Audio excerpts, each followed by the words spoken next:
말씀 보겠습니다. 에스더라서 3장 7절부터 13절까지 말씀입니다. 에스더 3장 7절부터 13절까지 말씀.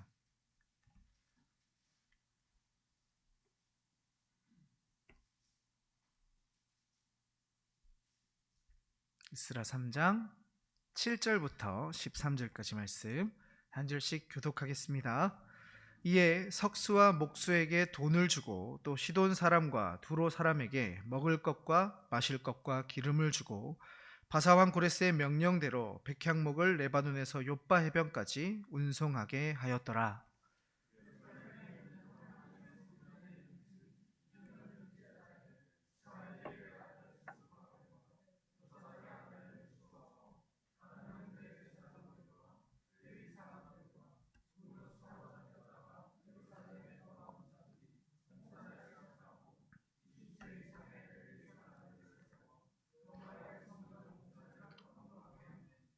이에 예수아 왕 그의 아들들과 그의 형제들과 감미엘과 그의 아들들과 유다 자손과 헤나닷 자손과 그의 형제 레위 사람들이 일제히 일어나 하나님의 성전 일꾼들을 감독하니라.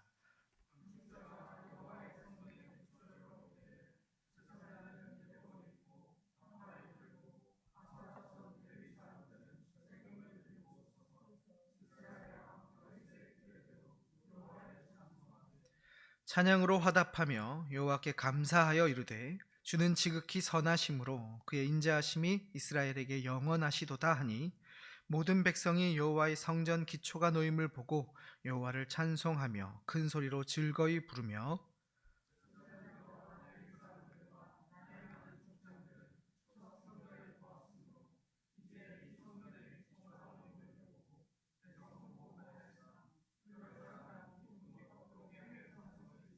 함께 읽겠습니다. 백성이 크게 외치는 소리가 멀리 들리므로 즐거이 부르는 소리와 통곡하는 소리를 백성들이 분간하지 못하였더라. 아멘. 지난주에 우리는 오늘 본문 속 7절과 8절 말씀을 통해서 하나님의 집의 첫 단계인 성전 건축을 시작하며 이스라엘 백성들이 2년 2개월 동안 준비했던 내용들, 성전 건축 준비 과정에 대해서 살펴보았습니다. 이스라엘 백성들은 먼저 2년 2개월의 시간 동안 꾸준히 상번제를 드렸습니다. 처음 고토에 돌아와 상번제를 회복한 이후에도 하나님과 친해지는데, 그분과 친함의 관계로 들어가는데 시간을 투자했습니다. 그런데 그들이 그것만 했다 했을까요? 아니지요. 그들은 상번제를 꾸준히 드림과 동시에 2년간 성전 건축에 실제로 필요한 그 현실적인 준비 역시 놓치지 않았습니다. 자, 그럼 그들이 준비한 것들이 구체적으로 무엇이었던가? 오늘 본문 7절 말씀 같이 한번 읽어볼까요? 시작.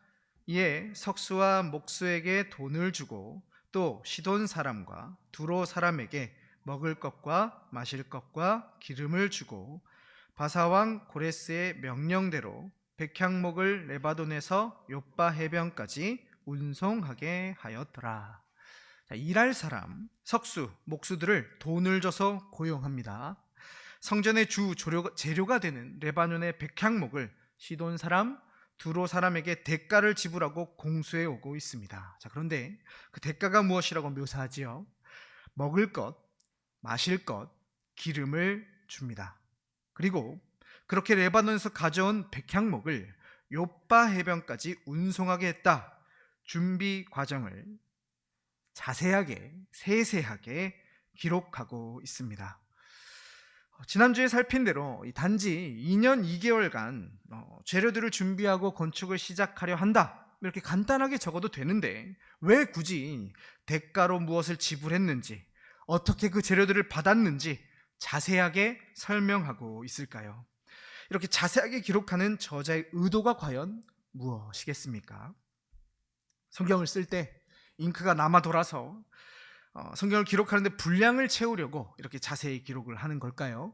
아니면 역사적인 사실에 기반한 단순한 상황의 설명일까요?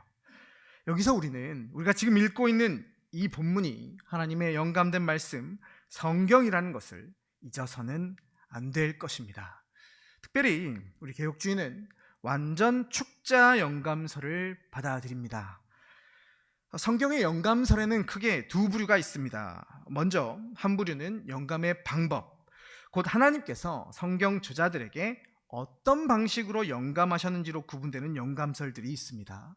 여기에는 유기적 영감설, 동력적 영감설, 기계적 영감설 등이 있습니다. 또 다른 한 부류는 영감의 범위로 구분되는 영감설도 있습니다. 이것은 성경이 어디까지 영감되었는가를 말하는 것으로 여기에 해당되는 영감설들에는 완전 축자 영감설, 사상 영감설, 부분적 영감설 등을 들 수 있습니다. 이 가운데 완전 축자 영감설이라는 것은 부분 영감과 같이 이 성경 안에 어떤 한 부분만 영감이 되어 어떤 것은 영감이 되고 어떤 것은 영감되지 않는 이런 것이 아니라, 또 사상 영감설과 같이 그저 그 내용 안에 담긴 사상만이, 어떤 특정한 개념만이 영감된 것이 아니라 이 성경에 기록된 것 하나하나, 점 하나, 선 하나가 완전히 성령의 영감을 받았다라는 영감설입니다. 우리 예수님께서도 이렇게 말씀하시죠. 마태복음 5장 18절 말씀, 진실로 너희에게 이르노니 천지가 없어지기 전에는 율법의 1.1획도 결코 없어지지 아니하고 다 이루리라. 오늘날 율법, 구약 성경에 해당되는 그 말씀들의 1.1획, 히브리어 문법책의 가장 작은 부분이라고 할 수 있는 점 하나, 선 하나도 하나님의 말씀으로 보존될 뿐 아니라 성취된다라는 말씀이지요. 그리고 이 원리는 신약 성경 역시 동일하게 적용이 됩니다. 즉 성경 안에 기록된 그 어느 것 하나도 허투루 아무 의미 없이 기록된 것이 아닙니다. 하나님께서 성경 저자들 속에 영감하셔서 그 점 하나를 찍으실 때도, 선 하나를 그을 때도 특정한 목적을 가지고 기록하셨습니다. 이것이 바로 오늘 우리가 받아들이고 있는 성경의 영감설, 완전 축자 영감설입니다. 그렇기에 오늘 본문에서도 성경 저자가 이렇게 자세하게 설명하는 이유가 있겠지요. 완전 축자 영감설의 입장에서 하나님이 이 표현들을 통해서 오늘 우리에게 하시고자 하시는 말씀이 있다는 말입니다. 또한 이 구절이 성경을 잘 모르는 사람들에게나 단순한 상황 설명, 아니면 의미 없는 분량의 채움 정도로 받아들여질 수 있겠지만, 성경을 잘 알고 있던 당시의 유대인들에게, 또한 오늘을 살고 있는 우리라고 할지라도 성경 맨 앞 창세기에서부터 차례차례 제대로 성경을 읽고 공부해온 사람들에게는 이 구절들이 결코 단순한 상황 설명으로 읽혀지지 않습니다. 여기 있는 이 표현들 하나하나를 딱 보시면 떠오르는 이미지가 있어야 한다라는 것이지요. 그럼 그것이 무엇인가? 바로 솔로몬의 성전입니다. 에스라서를 기록하고 있는 성경 저자는 이 구절을 통해서 이것을 읽는 자들이 솔로몬의 성전을 떠올리기를 원하고 있었습니다. 열왕기상 5장 6절 말씀, 당신은 명령을 내려 나를 위하여 레바논에서 백향목을 베어내게 하소서. 내 종과 당신의 종이 함께할 것이요, 또 내가 당신의 모든 말씀대로 당신의 종의 삭슬 당신에게 드리리이다. 당신도 알거니와 우리 중에는 시돈 사람처럼 벌목을 잘하는 자가 없나이다. 오늘 본문 7절에서 언급되고 있는 레바논의 백향목이 여기 열왕기상 본문에 그대로 등장하고 있지요. 삭슬 주고, 그러니까 돈을 주고 벌목하는 자, 목수들을 고용하는 내용도 등장하고 있습니다. 그뿐입니까? 역대하 2장 10절 말씀도 보시면, 내가 당신의 벌목하는 종들에게 찌은 밀 2만 고루와 보리 2만 고루와 포도주 2만 밭과 기름 2만 밭을 주리이다 하였더라. 오늘 본문 에스라 3장 7절에서 하나님의 집을 다시 재건하는 사람들이 무엇을 주고, 대가로 주고 그 사람들을 데려왔다, 레바논의 백향목을 받았다라고 말씀을 드렸습니까? 오늘 본문은 먹을 것과 마실 것과 기름을 주었다라고 표현하지요. 자, 그런데 처음 성전을 지을 때 솔로몬이 벌목하는 종들, 곧 시돈 사람들에게 무엇을 준다고 말씀하고 있습니까? 찌읒 밀 2만 고루, 보리 2만 고루를 줍니다. 밀과 보리, 먹을 것입니다. 또한 포도주 2만 밭을 줍니다. 포도주는 마실 것입니다. 자, 그럼 이제 뭐가 나와야 되지요? 기름 나와야 하는 겁니다. 그래서 딱 뭐가 나옵니까? 기름 2만 밭을 주리이다 말씀하고 있는 것이지요. 열왕기 상하 적은 사람 따로, 또 역대하 적은 사람 따로, 에스라 느헤미야 쓴 사람이 따로, 시간과 공간에 저자의 차이가 있는데도 이렇게 딱딱 맞아 들어가는 것을 보면 성경이 성령 하나님의 영감으로 되었다는 것을 정말로 인정하지 않을 수 없는 것입니다. 자, 이처럼 열왕기상과 역대하에 기록되어 있는 내용이 지금 그대로 오늘의 본문 에스라 3장 7절에 기록되고 있습니다. 자, 그럼 오늘 본문이 7절 가운데서 우리가 지금 다루지 않은 부분이 뭐가 있을까요?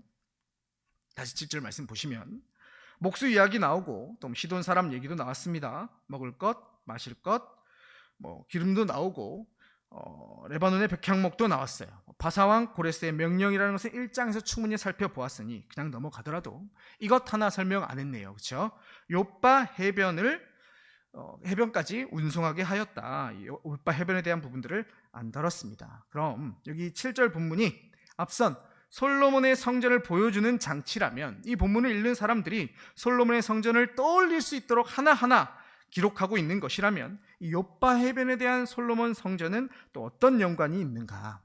역대하 2장 16절을 보시면 솔로몬이 두로왕 히람에게 우리가 벌목꾼을 고용하려 합니다. 그들에게 먹을 것 마실 것 기름을 임금으로 주겠습니다. 그러니 레바논의 백향목을 좀 보내주십시오 요청을 하니까 이 요청을 받은 두로왕 히람이 이렇게 응답합니다. 본문 말씀 같이 한번 읽어볼까요? 시작. 우리가 레바논에서 당신이 쓰실 만큼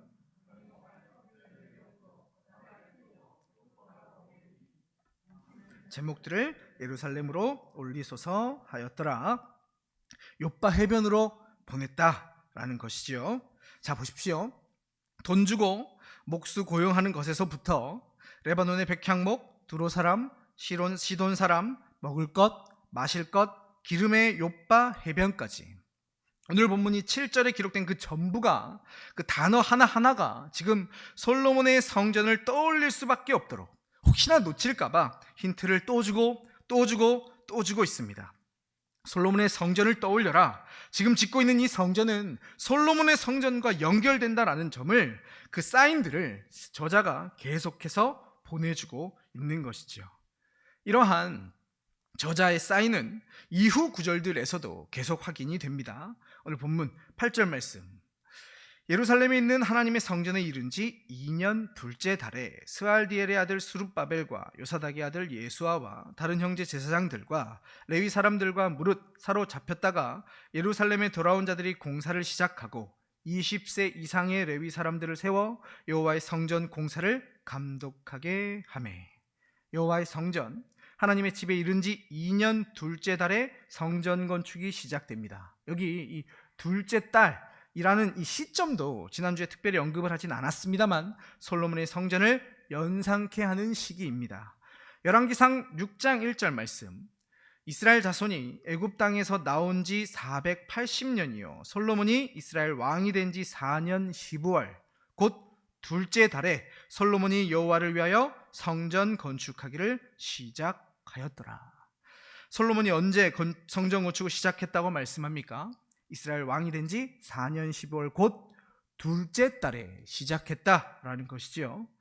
자, 그리고 에스라의 3장 8절의 하반절, 성전 공사를 감독하는 레위인들이 20세 이상이었다라는 것도 이상한 것입니다. 원래 율법 민수기 8장 24절 말씀을 보시면 레위인은 25세 이상부터 일을 하게 되어 있습니다. 레위인은 이같이 할지니 곧 25세 이상으로는 회막에 들어가서 복무하고 봉사할 것이요. 자, 그런데 에스라 3장 8절에서는 지금 몇 세 이상이 일하고 있다고 말씀합니까? 20세 이상입니다.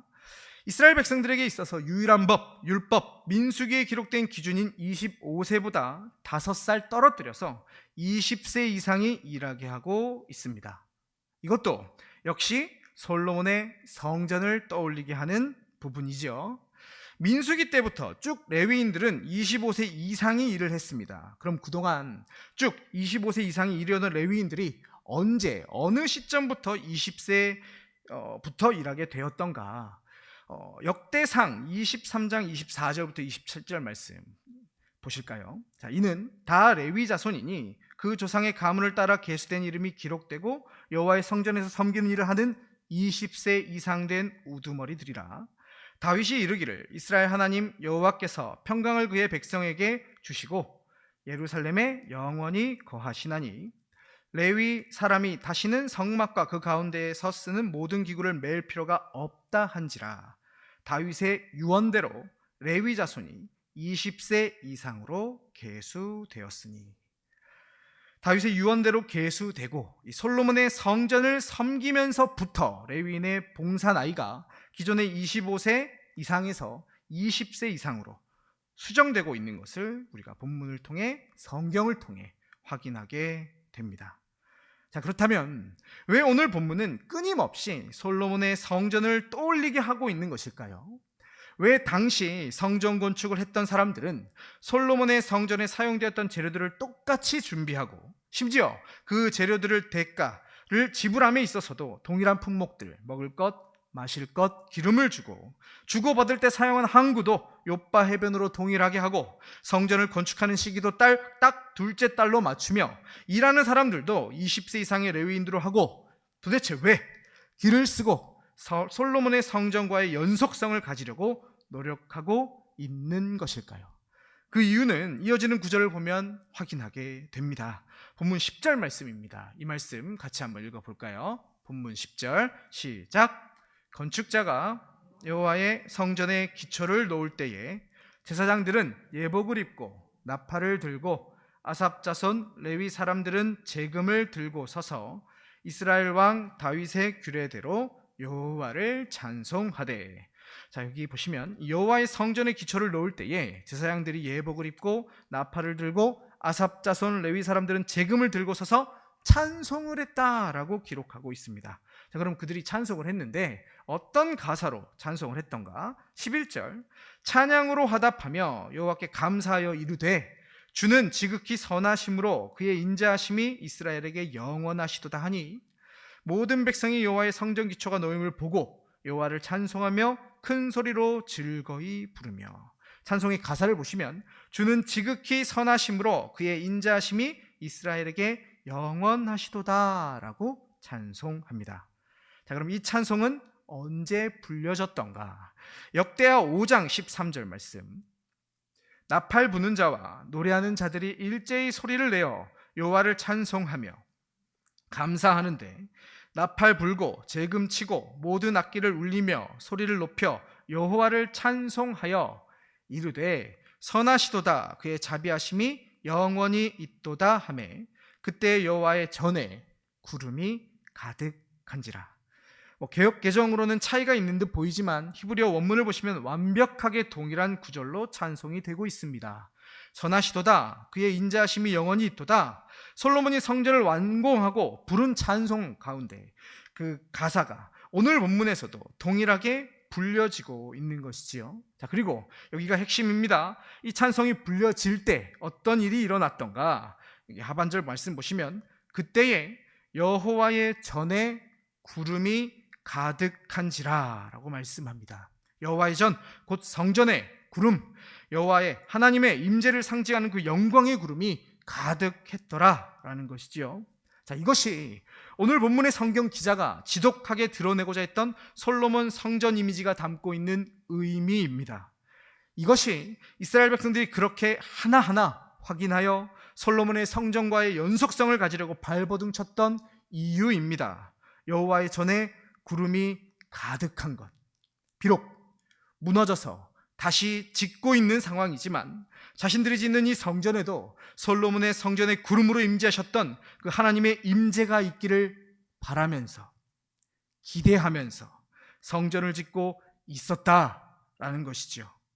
이것은 오늘 보면 11절 하반절에서도 다시 한 번 더 확인이 됩니다.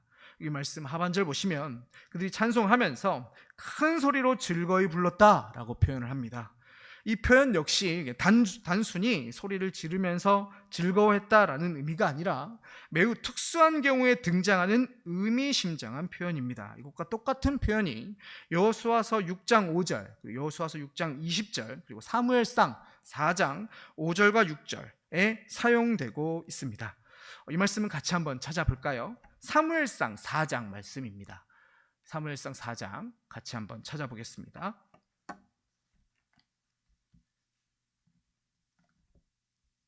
사무엘상 4장 5절부터 7절까지 보겠습니다. 구약성경 414페이지 사무엘상 4장 5절부터 7절까지 천천히 같이 한번 읽어볼까요? 시작. 여호와의 언약궤가 진영에 들어올 때에 온 이스라엘이 큰 소리로 외치매 땅이 울린지라. 블레셋 사람이 그 외치는 소리를 듣고 이르되 히브리 진영에서 큰 소리로 외침은 어찌 됨이냐 하다가 여호와의 궤가 진영에 들어온 줄을 깨달은지라. 블레셋 사람이 두려워하여 이르되 신이 진영에 이르렀도다 하고 또 이르되 우리에게 화로다. 전날에는 이런 일이 없었도다. 아멘.